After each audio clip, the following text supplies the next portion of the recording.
Mesdames et messieurs, c'est avec un plaisir tout particulier que je vous retrouve au lendemain de cette journée historique du mercredi 10 novembre 2021 au Bénin, journée qui a d'ailleurs marqué la restitution effective de 26 œuvres pillées en 1892 au détour de la conquête de Dahomey par le général Dodd. Le sujet est au cœur de ce numéro de Carré Politique avec les invités médias déjà en plateau. Sergino Lokosu, bonjour. Bonjour Paul, bonjour à tous les Merci d'avoir internautes. accepté notre C'est invitation. moi, c'est moi. Face à vous, Koshimo Rumbaji, qui fait sa première entrée sur les plateaux de BNews. Koshimo, merci. Paul, bonjour et bonjour à tous les internautes de BNews. Avec vous, nous aborderons également cette déclaration de presse effectuée mardi dernier par le procureur spécial de la Cour de répression des infractions économiques et du terrorisme qui est revenu sur les circonstances de l'interpellation et de la garde à vue de maître Enoch Chadaré. L'avocat aurait avancé des arguments non vérifiés. En tout cas, on se retrouve dans un instant pour le débat.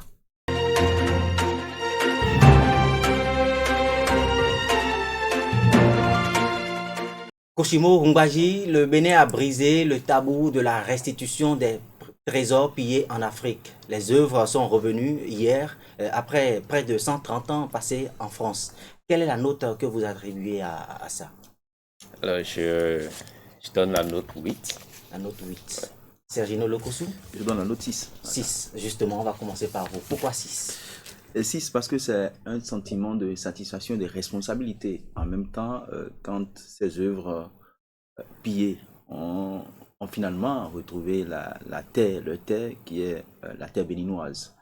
Je crois qu'avant ça, qu'il y a eu un certain nombre de négociations et d'engagements qui ont été pris de part et d'autre, surtout par le président de la République qui a tenu jusqu'au bout, on va dire, et qui finalement a pu avoir la restitution de ces œuvres-là ont été faites, je crois, et que c'est le moment pour le peuple béninois de vivre ces objets culturels et ces objets, ces trésors patrimoniaux, royaux, je vais dire ça comme ça, qui constituent l'identité du peuple béninois.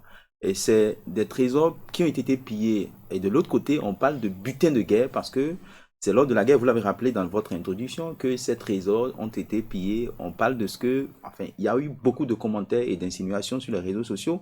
Et moi, ça n'est pas de mes habitudes, mais béninois que je suis, j'étais obligé de répondre à une Camerounaise qui a dit bon débarras pour ses œuvres, que c'est bon débarras et que elle posait le problème de l'entretien de ses œuvres. Est-ce que le Bénin a la capacité d'entretenir ses œuvres? Moi, j'ai dit pour l'heure, ce n'est pas l'entretien et qui compte. Le débat ne se situe pas au niveau de l'entretien, de la conservation de ces œuvres, mais le débat se situe au niveau du retour de ces œuvres. Et le retour a été fait, je crois que avant même le retour, conscient de ce qu'il faut bien garder ces œuvres qui constituent notre identité. Les gouvernants que nous avons aujourd'hui ont quand même pris la peine de mettre en place un certain nombre de choses, notamment les musées dans lesquels ces œuvres-là doivent rester. Et ces musées, certains sont en construction, et on l'a dit, les gouvernants l'ont dit dans le conseil des ministres hier, que les œuvres vont rester dans un endroit bien précis pour leur acclimatation en attendant d'être transférées dans les palais ou les musées qui seront apprêtés à cet effet. Je crois, en tant que bon béninois, on doit être fier de ce que des œuvres qui ont été pillées il y a 130 ans, on va dire, sont de retour. Et ces œuvres, je ne suis pas un initié, et je pense bien que toute proportion gardée, ces œuvres peuvent contenir des charges. C'est ce que les experts du domaine ont dit. J'ai eu à interviewer 2-3 experts du domaine qui ont dit que ces œuvres peuvent contenir des charges. Nous allons y revenir dans le développement. Leur retour, je crois que leur retour doit faire prendre conscience à tous les acteurs du développement de notre pays, notamment les acteurs politiques. Ils doivent comprendre aujourd'hui qu'il faut fumer le calumet de la paix, parce que l'un des rois dont les objets ou les biens patrimoniaux ont été pillés a quand même mis en place un grand symbole, le symbole de la Jade trouée, et qui demande à ce que tous les fils et toutes les filles du pays puissent unir leurs doigts pour boucher cette Jade trouée. Et on en a besoin pour le développement, on en a besoin pour mettre le pays sur l'orbite du développement, parce que le retour de ces objets, je crois qu'il y aura forcément quelque chose qui va bouger dans le développement du pays, surtout au niveau de la culture du pays. Et il faut quand même mettre en place un système pour permettre à tout le peuple béninois d'aller voir ce qu'on appelle œuvres, d'aller voir ces objets patrimoniaux et qui entrent en ligne de compte pour notre identité culturelle. Et je crois que le président de la République, au-delà de l'institution, de la charge qu'il porte, je crois que c'est quelqu'un qui aime sa culture parce que il est, à mon avis, je ne suis pas au palais, je ne défends pas le président de la République, je suis dans mon rôle d'observateur. Je pense que il est l'incarnation de cette expression qui dit ceci: la culture sans ma culture, ma culture. Et j'ai compris et qu'il est né au village. Et quand vous écoutez ce qu'il disait à Paris, Justement, Sergino Lokosso, nous allons poursuivre. Koshimo Rumbaji, Sergino Lokosso parlait il y a un instant de fierté. Mais dans son discours, le président Patrice Talon n'a pas exprimé que de la fierté. Il a également estimé de l'insatisfaction quant au reste des œuvres qui sont aujourd'hui gardées encore en France. Vous espérez également un retour après cette première étape, comme l'a dit le président Patrice Talon? Oui, forcément, j'aurais pu donner 10, mais après, je m'aligne derrière le président qui est insatisfait. On aurait bien voulu que la restitution soit complète. Voyez, et la note 8, c'est aussi pour le travail qui a été fait par le gouvernement, surtout par le président de la République. Le plaidoyer, ça n'a pas été forcément facile. Donc aujourd'hui, nous avons 26 œuvres et le président l'a dit, c'est une porte ouverte pour le retour donc de ce qui reste. Parce que on parle quand même de plus de 3000 œuvres qui ont été pillées. Là, nous n'avons récupéré que 26. Donc on espère forcément que dans la suite, qu'on puisse donc récupérer ce qui reste. Donc je garde espoir et pour les 26 que nous avons eu, il y a forcément un sentiment de fierté qui anime. On est fiers de pouvoir donc récupérer ces œuvres. Et il y avait une crainte, et heureusement le président dans son discours, il a réglé le problème, parce que vous savez, ces œuvres viennent d'une origine. Et après, la crainte, c'est de voir, enfin, que les gens individualisent ces œuvres, mais le président l'a dit que ces œuvres viennent du nord, du sud ou de l'est. Elles restent donc un patrimoine commun. Elles appartiennent à la République. Il n'y a pas à y coller une valeur religieuse ou spirituelle particulière. Je reste avec vous, Koshimo Rumbaji. Dans son discours, toujours, je reste dans le discours, avec des mots lourds de sens, Patrice Talon a implicitement fait une autre demande à la France. Avez-vous pensé, comme certains spiritualistes, que le président a été inspiré par les rois Glélé, Béhanzin, par les actes de qui il voit déjà Patrice Talon, surtout quand dans son élan de témérité? Oui, forcément, si on va au-delà de la politique, on va au-delà de tout ce qui est factuel, on peut se dire, après tout, c'est quand même le président de la République qui parle et on connaît l'origine du président de la République. Et vous l'avez dit, les mots, les expressions qu'il utilise, on peut forcément se dire que ça va au-delà de ce que nous voyons, ça va forcément au-delà du factuel, ça va au-delà d'un simple discours. Et après, on peut même se demander si le président lui-même avait vraiment, comme on le dit, c'est peut-être des esprits qui parlaient carrément à travers le président de la République, parce que il a fait d'autres demandes et ce n'est pas anodin. Quand il parle du goût, c'est pas anodin. Quand il parle donc du Fa, de Guédégbé, qui a été quand même l'un des derniers prêtres de Béhanzin, c'est évocateur. Voyez, donc je suis un peu d'accord avec ceux qui pensent que c'est quand même assez spirituel ce discours que le président a tenu. Sergino Lokosso, ces œuvres seront bientôt exposées, accessibles donc au public béninois. Est-ce que au cours de cette exposition, vous voyez un atout touristique pour le Bénin? Forcément, c'est un atout touristique. Je le disais que le retour de ces œuvres doit porter un coup à l'économie liée à la culture, liée au tourisme de notre pays. Et vous allez voir, j'ai pu observer qu'avec l'arrivée du chef de l'État et les acteurs, les gardiens, les experts en matière de musée l'ont dit qu'il y a eu quelque chose qui a été fait. Même si ça reste à faire, mais quelque chose a été amorcé depuis l'arrivée du chef de l'État.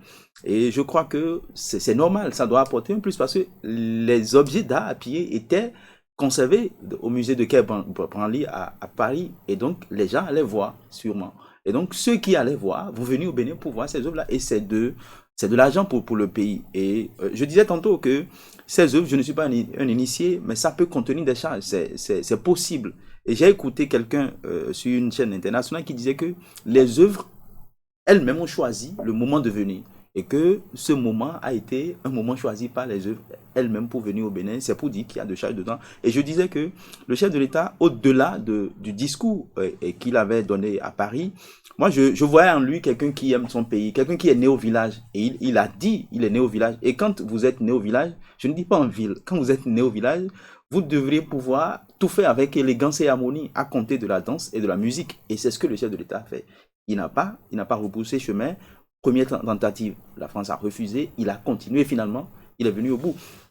Et ça me rappelle le roi Béhanzin, quand il est au bout de force, il a reconnu que la France, il a reconnu le courage de l'armée française, la discipline de l'armée dirigée par d'autres. C'est pour dire quoi? C'est pour dire que, au-delà de tout, on est fier, sentiment de satisfaction, mais également de responsabilité. Responsabilité dans le sens où il faut que nous investissons davantage dans la promotion de ces œuvres-là, dans la conservation également de ces œuvres, parce que quelqu'un me disait la fois dernière que les Botchovian griffes, on les appelle ça, au fond, qu'on n'a pas besoin de les mettre dans des endroits climatisés. Quand vous allez dans des endroits abîmés, c'est par terre, c'est un peu partout, c'est par terre dans les villages, donc on n'a pas besoin de les conserver. Mais ici, au-delà du Botchovi que nous avons, on veut imprimer une autre dynamique à ça. Ça devient maintenant quelque chose qui entre dans le tourisme. Et donc, on doit bien les conserver avec toutes les indications qu'il faut, je crois. Et que, en tant que Béninois, fils du Bénin, 100% Béninois, je suis attaché à sa culture, même si en temps j'ai choisi une religion, j'ai une tradition, et on est fier quand ces objets arrivent au Bénin, on doit être fier. Koshimo Rumbadji, le président Patrice Talon a indiqué hier que chaque Béninois pourrait entretenir un lien direct, une interconnexion avec ses œuvres. De quoi parlait-il selon vous? Oui, je pense que c'est ce que je disais tout à l'heure. Il fallait faire en sorte que les œuvres ou que certaines personnes ne fassent pas donc de ces œuvres une propriété personnelle. Donc après, on dit ces œuvres sont républicaines, elles appartiennent à tout le pays, mais s'il y a des collectivités, s'il y a des individus qui estiment que elles se retrouvent plus à travers ces œuvres, ben libre à eux. Mais le président l'a dit, la République va respecter ces liens individuels que les gens pourraient donc entretenir avec ces œuvres, mais la République ne va pas porter. Ce que la République porte, c'est ce qui est général, c'est ce qui est pour tout le monde. Ces œuvres appartiennent à tout le Bénin, quoi. Donc après, de toute façon, on peut pas nier que ces œuvres, qu'il y a qu'il y a des régions du pays qui doivent réclamer ces œuvres-là. Évidemment, des familles entières. Qui doivent les réclamer, qui doivent en faire quand même une propriété privée. Mais quand on reste dans la logique que désormais, c'est devenu quand même des objets touristiques, on peut plus vraiment permettre que une partie du pays pense que bon, ok, c'est notre chose, c'est notre chose, non? Et c'est pourquoi j'apprécie vraiment cette logique que le président a très tôt imprimé, c'est-à-dire les œuvres sont républicaines, c'est un patrimoine commun. Après, si de façon individuelle, les gens pensent que ils ont des liens, ils sont beaucoup plus proches de ces œuvres-là, ben libre à eux, s'il y a des trucs qu'ils veulent faire individuellement, ils peuvent le faire, mais toujours est-il que ces œuvres appartiennent à tout le monde. Et d'ailleurs, oui, si vous permettez, le Conseil des ministres a dit que ces œuvres sont devenues insaisissables, inaliénables. Et donc, quand c'est comme ça, c'est vrai que le président, il a su quand même trouver les arguments qu'il faut pour éviter ce désordre, enfin en griffe, que ça pourrait amener. Parce que les œuvres, quand on parle de roi Béhanzin par exemple, c'est quand même le roi, le nom de famille, ça vient de quelque part, on le sait. Mais on doit se sentir, quand vous êtes issu de cette famille, vous devriez normalement vous sentir attaché, touché par ces œuvres-là. Ah, ça, c'est mon aïeul, c'est ce que mon aïeul a utilisé. Et donc, forcément, vous avez un lien. Et au-delà de votre aïeul, je dis ça comme ça, au-delà de la famille, de cette famille c'est un exemple que je donne comme ça, il y a tout le Bénin qui est impacté, parce que le roi Béhanzin n'était pas seulement le roi d'Abomey, c'était le roi de Dahomey, qui est devenu Bénin Est Dahomey, c'était le roi de Dahomey. Et le Dahomey, c'était du nord au sud, de l'est à l'ouest. Et donc, nous sommes tous, qu'on soit d'Abomey ou pas, de Tukuntuna ou de je ne sais où, nous sommes tous liés par ces œuvres-là. C'est un ancien roi du Bénin. Ce sont les objets patrimoniaux utilisés par nos rois qui ont été pillés. Et donc, qu'on soit de la famille du roi ou pas, nous sommes tous concernés. Le Bénin est un et indivisible. Et d'ailleurs, l'Est Dahomey qui est devenu Bénin, la Constitution l'a dit, le Bénin est un et indivisible. Et donc, nous tous, je l'ai dit, et nous devons boucher de nos doigts la jarre trouée pour véritablement montrer que nous sommes un et que le peuple béninois est un peuple uni. Koshibo Mbadji, une toute dernière question avant de clôturer avec ce sujet. Vous avez suivi cette intervention de l'ancien président Boni Yayi après la signature de l'acte de restitution, l'acte de transfert, j'allais dire. Il a appelé les autres pays d'Afrique à emboîter les pas au Bénin. Est-ce que cette restitution positionne le Bénin comme un exemple en matière d'histoire en Afrique? Oui, c'est assez clair. Le Bénin prend la place du leader dans cette histoire parce que le discours de Macron au Burkina Faso, je le disais hier à quelqu'un, mais le Bénin avait déjà fait une première demande. Donc, c'est vrai qu'après le discours de Macron vient, comment on appelle, accélérer les choses. Mais le Bénin, en 2016, avait déjà fait une première demande.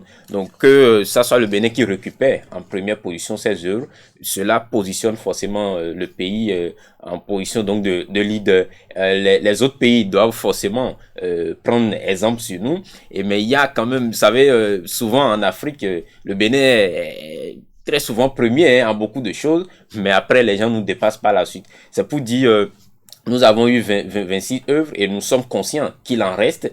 Il faudrait pas qu'on dorme sur nos lauriers pensant que bon, ok, on est déjà premier. Il faut qu'on garde cette position, on doit garder cette place de leader et rapidement faire en sorte que le reste des œuvres rentre. Nous allons évoluer dans ce débat. Vous avez suivi au cours de la semaine, il y a également eu cette sortie médiatique du procureur Mario Meton sur l'arrestation de Maître Chadaré dans le cadre de la découverte de 2,5 tonnes de cocaïne dans un entrepôt situé à PK10 sur la route de Porto Novo. Une arrestation qui a d'ailleurs suscité plusieurs réactions et qui a d'ailleurs conduit l'ordre des avocats à instituer un débrayage largement suivi. Selon les explications du procureur, l'avocat a violé la zone de contrôle où la découverte a été faite.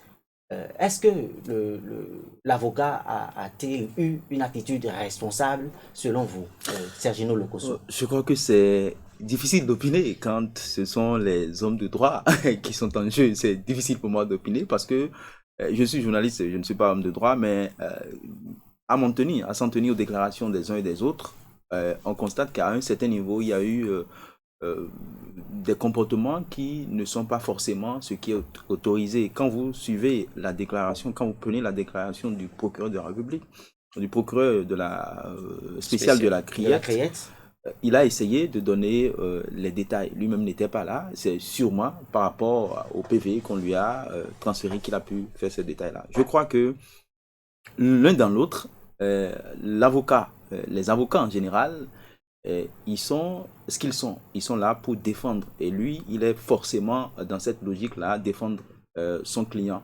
Et il s'est dit, je dis ça comme ça, la ligne, les policiers, avocats, je crois que c'est la collaboration doit être bonne. Mais on constate que ça n'est pas forcément ce que ça doit être. S'il est arrivé à rentrer dans la ligne, c'est qu'il s'est dit que nous sommes les mêmes choses. Quand les policiers font là-bas, c'est nous qui récupérons. Et je crois que si véritablement cet avocat est en erreur, c'est que il doit quand même essayer de trouver, enfin l'autre doit quand même essayer de trouver le juste milieu. Le juste milieu, c'est quoi? C'est que un avocat a été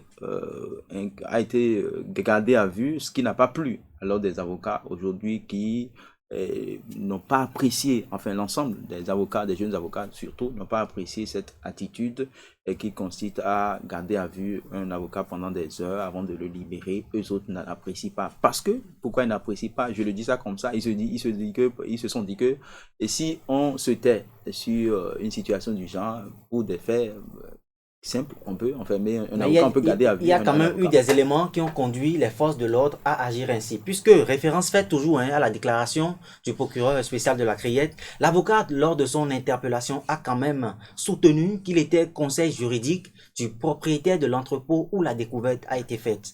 Mais celui-ci avait formellement indiqué qu'il n'avait pas sollicité les services d'un avocat. Maître Enoch Chadaré aurait-il menti selon vous, Koshimo Mbani?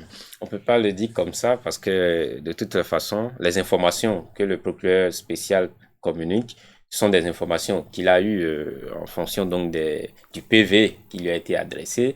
De l'autre côté, les avocats aussi tirent le drap de leur côté.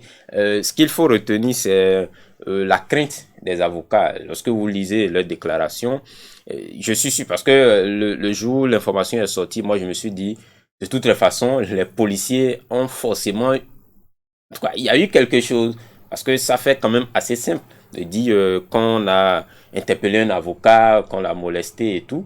Moi je me suis dit, il y a forcément quelque chose qu'on ne nous dit pas.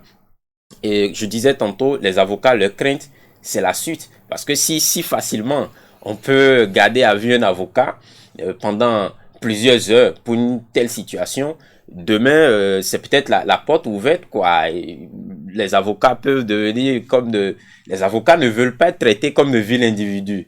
Voyez, donc peut-être qu'ils savent que leurs confrères, il y a forcément quelque chose qu'on reproche à leurs confrères, mais le traitement, ils sont contre le traitement. Et lorsque vous lisez la déclaration du procureur, vous constatez que si on s'en tient à ce qui a été dit, dans ces conditions, c'est vite fait. On peut vite interpeller quelqu'un. On parle quand même de trafic de drogue.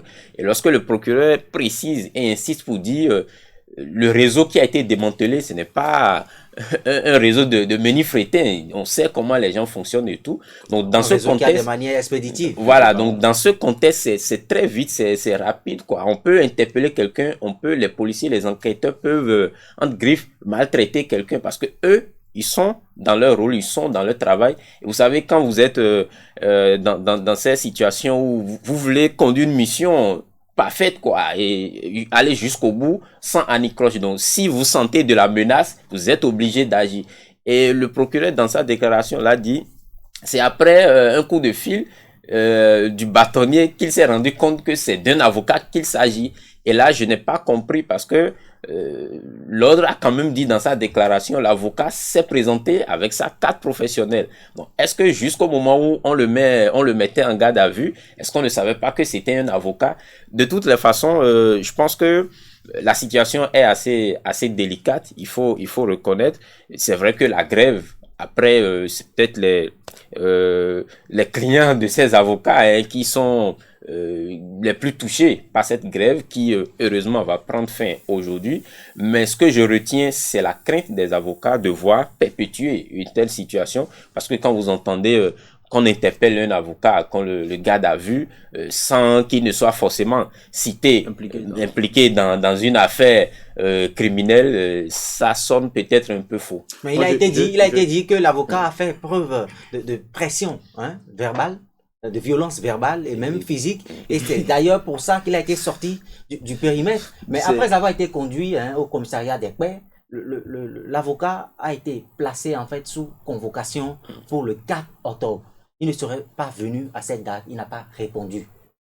Non, je crois que un avocat reste un avocat. Un avocat, on doit comprendre si, comme l'a dit Koshimo et comme l'a dit la déclaration, comme l'a dit les commentaires, si véritablement il s'est présenté avec sa carte professionnelle. Avocat devant un policier, quand même, on devrait, même si il n'est pas perdu dans la République. Si déjà l'un des bâtonniers dit qu'il est avocat, donc il est dans la base de données, on a son contact, on connaît son cabinet, si en temps il a de cabinet, ou du moins s'il est associé à un autre avocat, on connaît le cabinet dans lequel il travaille. Donc moi je pense que au-delà de tout, il n'est pas perdu, on peut le retrouver à tout moment, mais bastonner un avocat, moi je dis... Encore que là, c'est ce que l'ordre a dit. Oui, bastonner un avocat. Je crois qu'il est avocat, je ne défends pas l'avocat. l'avocat n'est pas au-dessus de la loi. C'est vrai, il est là pour défendre les gens, mais il n'est pas au-dessus de la loi. La loi, elle est impersonnelle, elle s'applique à tout le monde. Tu peux être président de la République, tu peux être avocat, mais si l'avocat tombe sur le coup de la loi, je crois qu'il y a des manières pour quand même interpeller un avocat, pas le bastonner, comme l'a dit l'autre. Mais Sergino Lokosso, vous avez quand même suivi cette déclaration parce que du procureur. Je ne reviens pas, si on laisse un avocat être molesté comme ça, c'est que demain, quand moi je vais présenter ma carte professionnelle en tant que journaliste, on pourrait quand même... Mais Sergino Lokosso, vous avez suivi quand même cette déclaration du procureur de la République. À l'ouverture de la procédure, l'avocat ne s'est pas constitué en fait aux côtés de celui qu'il prétendait défendre. Mais il y a dans le lot, si j'ai bonne mémoire, il y a dans le lot qui défend quelqu'un dans le lot.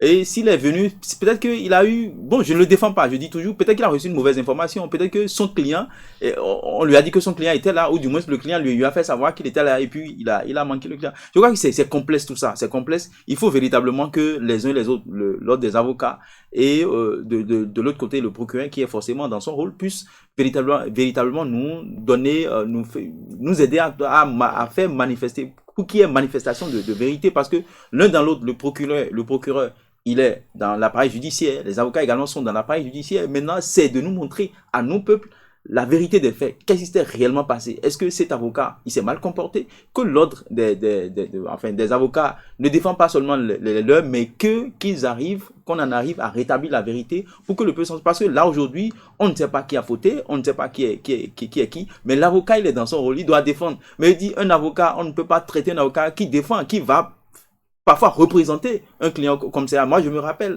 chez un oncle, on l'a convoqué comme ça. Toutes les fois qu'on le convoque comme ça, parce qu'il n'est pas un criminel, il envoie son avocat. Et donc, l'avocat qui va représenter, je crois qu'un avocat, il n'est pas perdu dans la République. Il n'est pas perdu comme commissariat. Les avocats, c'est des gens qui vont au commissariat. Des gens qui doivent travailler ensemble, les forces de l'ordre.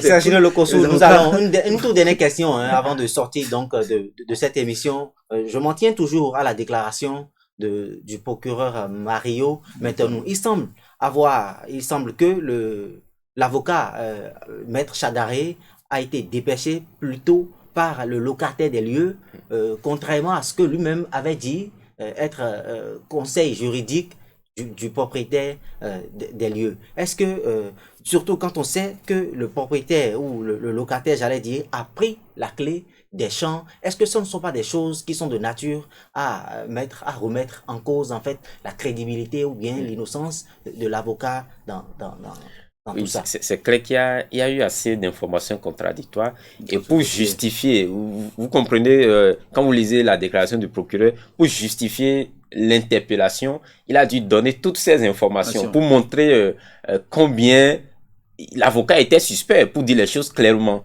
Il y avait assez d'informations contradictoires, il y avait assez de choses qui ne concordaient pas. Donc après, il a été traité comme un suspect, comme une menace, comme je le disais tout à l'heure, parce que quand il dit il est venu pour représenter quelqu'un et que cette personne dit qu'il n'a pas sollicité les services d'un avocat, vous comprenez que sur le coup, ça doit faire forcément bizarre. Donc il y a eu assez de choses qui ne concordaient pas, mais après, comme Sergino l'a dit, est-ce que la manière dont il a été traité, même si on le soupçonne, même si on se dit il n'est pas clair, il faut qu'on le garde pour lui poser des questions, il y a peut-être la manière, voyez, on peut lui dire suivez-nous, la garde à vue après, je pense que c'est beaucoup, et même ce que défend l'ordre des avocats, c'est beaucoup plus la manière, parce que ils vont pas aussi forcément au fond du sujet, ils ne nous disent pas notre confrère a fauté, notre confrère n'a pas fauté, mais c'est beaucoup plus la manière. Et je le disais, la crainte c'est que ça continue, parce que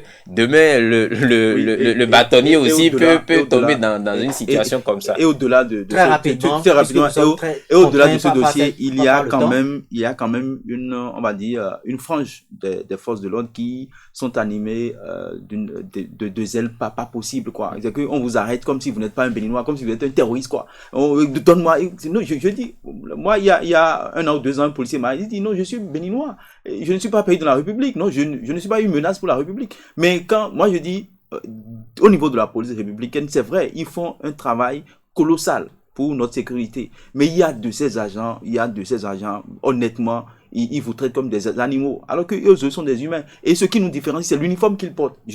Moi, je les respecte. Je respecte ce qu'ils font pour notre sécurité, pour la sécurité des biens des personnes, mais quand même, on peut avoir un comportement humain envers des humains. Même si nous sommes en infraction, on vous aura compris, il faut quand même Sergino qu'il y ait Lokosu, le comportement qu'il faut. Koshimo Ngbaji, je rappelle que vous êtes journaliste à Bénin Web TV.